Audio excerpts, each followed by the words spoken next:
హరే కృష్ణ అండి. నేను ఈరోజు భగవంతుడు పాడిన పాట భగవద్గీత డే 13th వీడియోని అప్లోడ్ చేద్దాం అనుకుంటున్నానండి. అన్ని వీడియోస్లానే ఈ వీడియోని కూడా స్కిప్ చేయకుండా కంప్లీట్గా వీక్షిస్తారని ఆశిస్తున్నాను. హరే కృష్ణ. డే 12th వీడియోలో దీని గురించి వివరించానంటే, కురుక్షేత్ర సంగ్రామం స్టార్ట్ అవుతుంది కదండి. ఆ సంగ్రామంలో యుద్ధం స్టార్ట్ అయ్యే ముందు ప్రతి ఒక్కరూ శంఖాలను పూరించడం జరుగుతుందన్నమాట. ఇక్కడ పాండవులందరూ శంఖాలను పూరిస్తున్నారు. వాటికి పేర్లు కూడా ఉంటాయండి. వాళ్ళు పూరించే శంఖాలకి పేర్లు కూడా ఇవ్వడం జరిగిందండి. ఎవరెవరు ఏ శంఖాలను పూరించారు వాటి యొక్క పేర్లను ఈ వీడియోలో నేను తెలియజేస్తానండి. హృషికేశు అంటే శ్రీకృష్ణ భగవానుడు పాంచజన్యము అనే శంఖాన్ని పూరించారట. ధనుంజయుడు అంటే అర్జునుడు దేవతత్వము అనే శంఖాన్ని పూరించడం జరిగిందట. భీముడు పౌండ్రము అనే శంఖాన్ని పూరించారట. ధర్మరాజు అనంత విజయము అనే శంఖాన్ని పూరించడం జరిగిందట. నకులుడు సుఘోషము అనే శంఖాన్ని పూరించారట. సహదేవుడు మణిపుష్పకము అనే శంఖాన్ని పూరించడం జరిగిందటండి.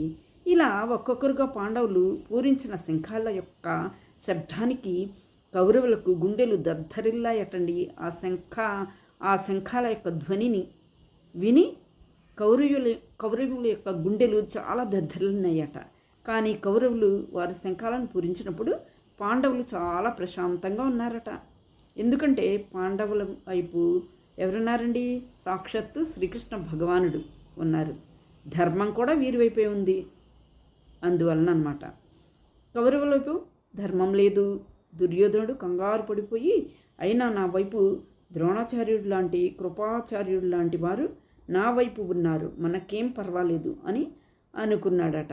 సరే, కౌరవుల వైపు ధర్మం లేదు కనుక భయపడుతున్నారు. కానీ పాండవుల వైపు ధర్మం ఉంది. సాక్షాత్తు శ్రీకృష్ణ భగవానుడు కూడా ఉన్నారు. అయినా అర్జునుడు భయపడుతున్నాడటండి. అర్జునుడి దగ్గర ఎవరు ఉన్నారో తెలుసా? సాక్షాత్తుగా శ్రీకృష్ణ భగవానుడే ఉన్నారు. ఆయన యొక్క రథం కపిధ్వజం అంటే హనుమ ఉన్నారు. రథం పైన ఎవరున్నారండి? హనుమ ఉన్నారు. లక్ష్మీపతి అయిన శ్రీకృష్ణ భగవానుడు ఉన్నారు. ఇక్కడ ఒక కథ అండి. అర్జునుడి రథంపై కపిధ్వజం ఉండడానికి ఒక కథ కూడా ఉంది. ఈ కథను నెక్స్ట్ వీడియోలో అప్లోడ్ చేస్తానండి. హరే కృష్ణ.